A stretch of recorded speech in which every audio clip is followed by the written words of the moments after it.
Hey everyone, Felix from Nintendo Life here. And sometimes a game is so good that you just cannot put it down and you play and play and play and suddenly, whoops, there's light outside. What? Get to bed, you silly boy, have I thought to myself multiple times because I'm here to talk about 11 games that kept me up past my bedtime.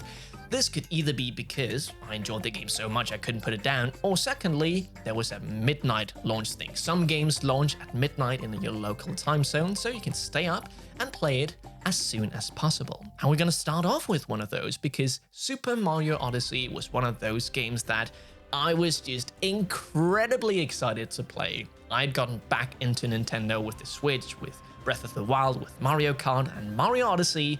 My god, did it just look absolutely breathtaking. Every trailer we got was just me sitting like this and going like, what? That cannot be true, because that's how I talk with I was 15. But little 15-year-old me was of course planning to stay up until midnight and play this game as soon as it released. But it was actually not that good idea to stay up playing late, and my father had actually said that I could only play an hour.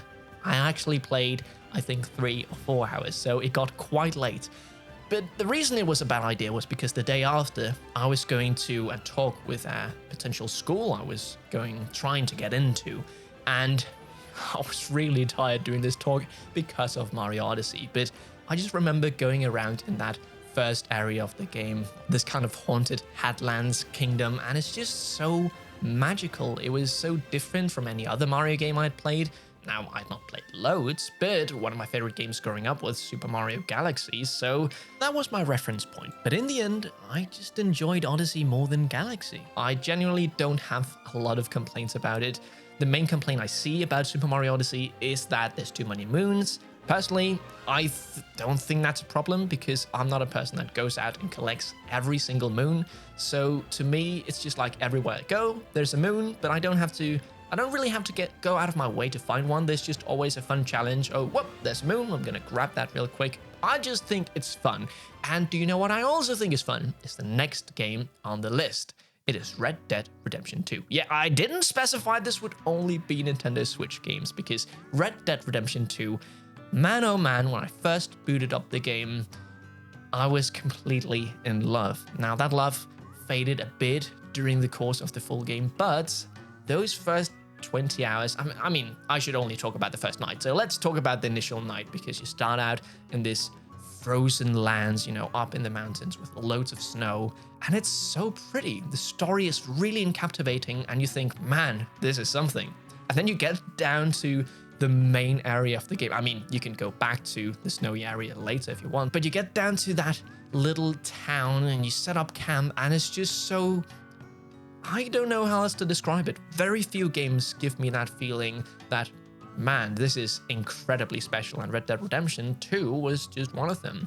I loved it so much that I just stayed up all night playing it because, yeah, I could not put the game down. It was just so much fun doing the missions and just walking around in this hyper-realistic world. To this day, I've not seen a game that looks more realistic than Red Dead Redemption 2.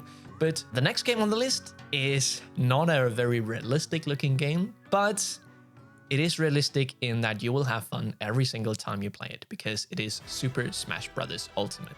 Now, I never owned a Smash Bros. Games before this. I had played a bit of Smash Bros. Brawl at my cousin's house in Spain, and it was kind of like a fever dream because I just remember like vaguely being Bowser and beating up all these Mario enemies. It was absolutely crazy.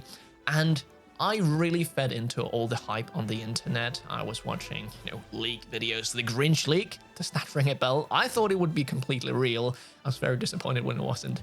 But I told my friends about it in school, and one of the kids there apparently had a GameCube, which was really cool. So he had played Smash Bros. Melee and was also, I mean, he didn't have a Switch, but he said he would be very much into play Smash Bros. Ultimate. So long story short, I was really excited to get my hands on this game so I could play in school, and that was what happened. We played like every break we got. It was really, really cool. But I, of course, had to play it at midnight. I asked my wife if she wanted to stay up and play, and surprisingly, yeah, she would. She was also really excited to try out this game, and don't tell anyone, but she actually won the first match.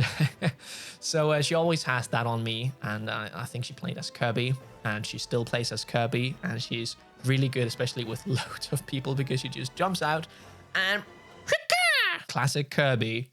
You may also know that Smash Bros is incredibly addicting. You play one game online and you just want to play one more. I won. I want to keep the win streak alive. Oh, I lost. I don't want to end on a loss. So you just keep going. It's the age-old tale of online multiplayer games. Many nights I've just wanted to play 1 or 2 games of Smash Bros, and it has turned into a lot and lots of games during the night. Basically, also keeping me up. So it wasn't just the midnight launch. No. Smash Bros, it has a sacred power. What also was a really solid midnight game experience that I played with my wife was Animal Crossing New Horizons. Animal Crossing, just like Smash Ultimate, was my first time diving into a new series. Of course, Smash Ultimate and Animal Crossing are not part of the same series, but it was the first time I dived into each of those 2 series.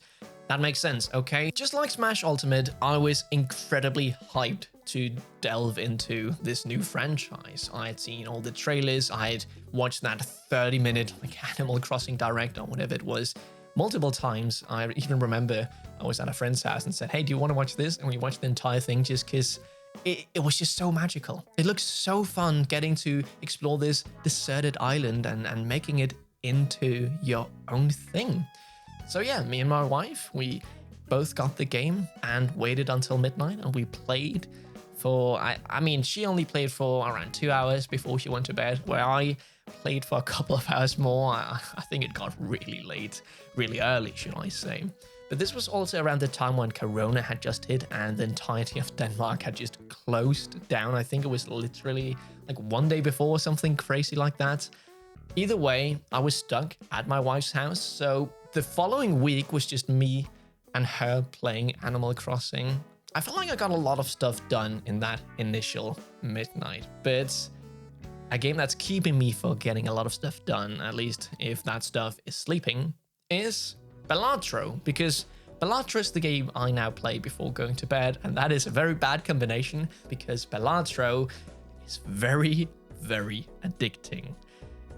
I just love having it. I love just, it's really late, I go into bed, but I just have to get 1 game of Balatro in, and sometimes those games can turn into, I already said games, I should say that game can turn into multiple games, which thus turns into, oh no, I am sleep deprived. We already have a review on Balatro. I mean, we gave it a 10 out of 10. It's just such a good pick up and play game. It's such a good before bedtime game if you plan on not really sleeping a lot. But anyway, we should move on because we're only halfway through the list. If you want, I'll have a little intermission now. Oof, that was a nice intermission. I hope you got some things done or just got a cup of water or something like that. I saw Alex do this one time and people seemed to like it, and I thought it was pretty funny. So there you go. I stole his joke. But the next game on the list is a Mario game, but maybe not the Mario game you would expect to stay up until midnight to play. It is Mario Party Superstars. Now, I played my fair share of Mario Party growing up, Mario Party 8 specifically, and I'd also played a lot of Super Mario Party.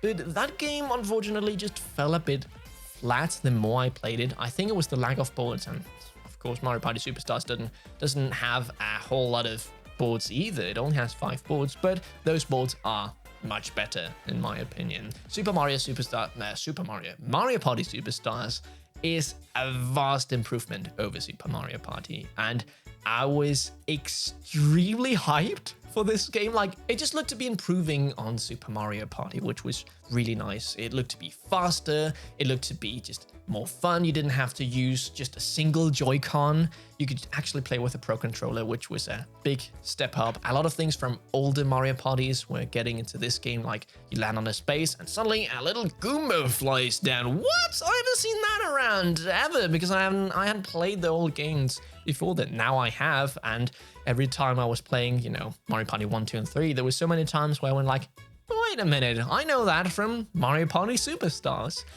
I didn't have anyone to play with at launch, at midnight launch. So I was just playing with NPCs, and even still, I was having a blast. I love Mario Party Superstars, and it's such a shame they haven't done more with it, because the only thing it really needs is more boards. It doesn't need more characters, even though the past game had multiple more. It would be nice, but boards, more boards is really where it's at. Please, Nintendo. I know they're just gonna do a new Mario Party game because they sell bonkers, but if they did DLC, I would be very happy.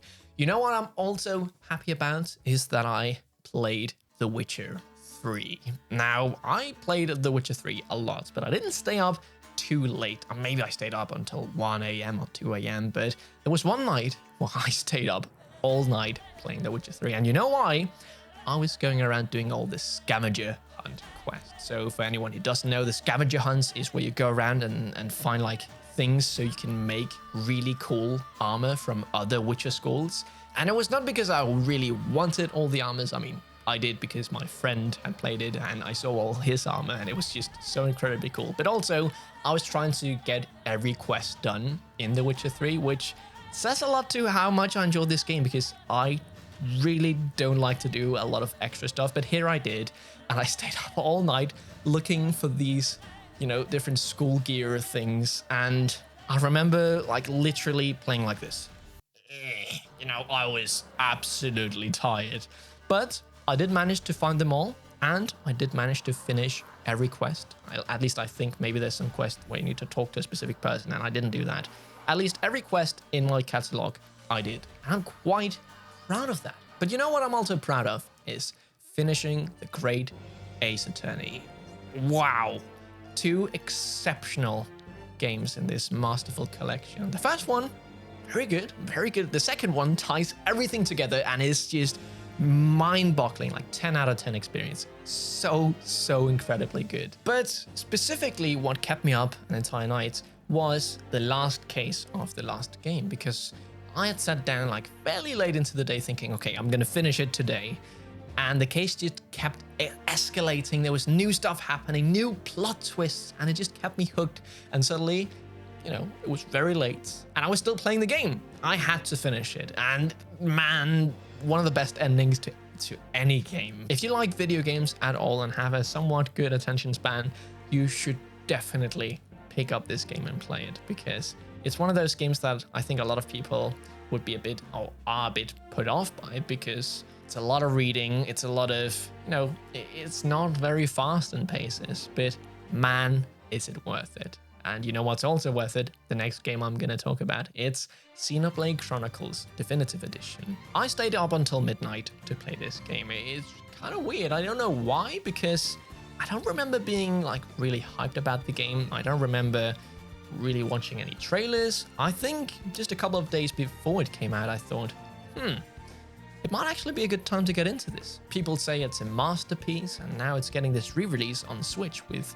much improved graphics. Sure, why not? Let's get it. So I got the game, waited until midnight, and just sat at awe watching this title screen. Yeah, I think it's what stuck with me the most during that midnight play session, that sword in this grass valley, and it just turns into evening, and then it turns into night, with this somber, like really pleasing music to your ears. I think one of, if not the best title screen of any video game. It's not a lot of video games where I sit for 10 minutes and just stare at it, almost tearing up. Of course, the game was also really good, but I did kind of fall off it after a while. I did pick it up later and played it again, but if you want to know more about that experience, you should check out another video I did not so long ago about games I regret not loving sooner. I have a link down in the description if that's your cup of tea. This was not an outro, by the way. Still keep watching. We have 2 other games to talk about, and one of them actually also have another video about, which I also released fairly recently. It's Tears of the Kingdom. In that video, I talk about why I think Breath of the Wild is better than Tears of the Kingdom. But enough about other videos. Let's stay on the subject of this one. Games that kept me up all night. Tears of the Kingdom. Yes, of course. I was at a midnight launch event. I got home and I played it for at least 8 hours, I think. I made a post about it on Twitter where it was past 6, thinking, haha, yeah, I stayed up all night. I can't play anymore. Can I? I could, because I did. I think it was like 9 or 10 in the morning when I finally stopped. I honestly can't remember. I just remembered it being really, really bright outside. Like, it was completely day. I'd literally played the entire night.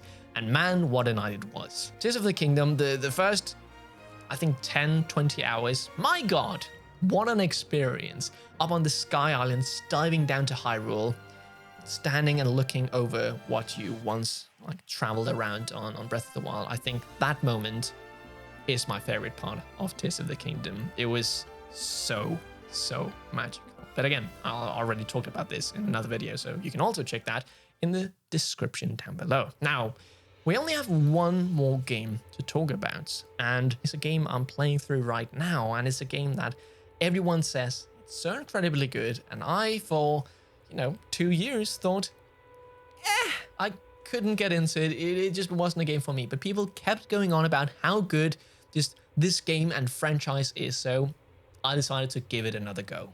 It is Elden Ring. Elden Ring is a very hard game, and me and hard games don't always gel together. But I had a couple of friends who had played the game and gave me a couple of tips. Mainly, I should play with the character with a shield. Big trusty shield, so I chose, it's not called the knight, but you have like knight armor, you have a sword, you have a shield. Wow, what a quality of life improvement. Also, when I played it when it came out, there was no real indication for where the tutorial was, because I completely missed the tutorial. You have to jump into this crater, which when I was playing, I just thought, no, I'm not gonna jump down there, I'm gonna die. But now they've added a little thing which says, hey, if you go down here, there's a tutorial, which it taught me so many things I hadn't learned in my initial experience. Now, my first experience was around 10 hours, I thought, before I put the game down. And here, I was just having so much more fun. I really love the halberd. I'm using it all the time to just stick at my enemies. And it's a really magical experience. I've defeated some big bosses, in my opinion. I'm sure they're just like mini bosses or something like that. But I'm still really proud of that, because I struggled so much the first time I played Elden Ring, and now I feel like kind of decent. I can go up to a big enemy and do some rolls, use my shield, especially I use my shield all the time. It is so nice. It's just made the game much more accessible to me, and I'm actually having a good time and not rage quitting. I don't really feel angry when I'm dying because I'm actually getting a decent chunk of that health bar down, and I can see I get better every time. We'll see how much I enjoy it the further I go down. I've played for around 8 hours, and when I say I've played around 8 hours, that was in the weekend. So that's a lot of hours. I got home really late one day, and I talked with my 2 friends who gave me some tips about the game and how to make it maybe click more. I think it was around 1 a.m. I booted up the game. I had to download the game, and I played until I think it was 5 a.m. in the morning, which, yeah, that's really late. Then I woke up the next day, and the first thing I did, boot up Elden Ring, play some more. I'm hooked. I don't know what else to say. It is really fun. But what are some games that have kept you up all night? Some games that you stayed up until midnight until you played? Well, let me know down in the comments below, and also let me know down there what other topics you want me to do this type of video on. Maybe you want me to talk about games that disappointed me, or maybe you want me to talk about games that just make me angry. I don't know, that sort of stuff. Let me know your topic ideas also down in the comments below. But for now, thank you so much for watching and for sticking around here until the end. If you enjoyed this video, don't forget to check out our website, nintendoloft.com, for all sorts of Nintendo-related content. And maybe you can stay up all night and click that subscribe button. Actually, don't. Get some sleep. Sleep is important. All right then, that was everything from me. Stay safe, play some games, maybe not all night, and we'll see you in the next one. Felix from Nintendo Life, out.